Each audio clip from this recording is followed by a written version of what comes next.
Нет, Как бы подожди, всё. шумку давай проверим. Шумоизоляция же хорошая, ты топишь. За Бля, хорошую отлично. шумоизоляцию. Отличная шумоизоляция. Здесь же она сделанная. Что Да. ты хочешь проверить? Давай.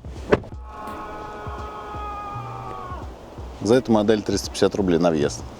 Бред. В общем, есть нюансы автомобиля. Как ты Что-то вылез, было товарищ? слышно? Сука, я не тук-тук нажал. А все почему? Потому что китайский автомобильный бог видит меня и видит, что я хвалю эти машины, и поэтому Максу он дал команду нажать не ту кнопку. Все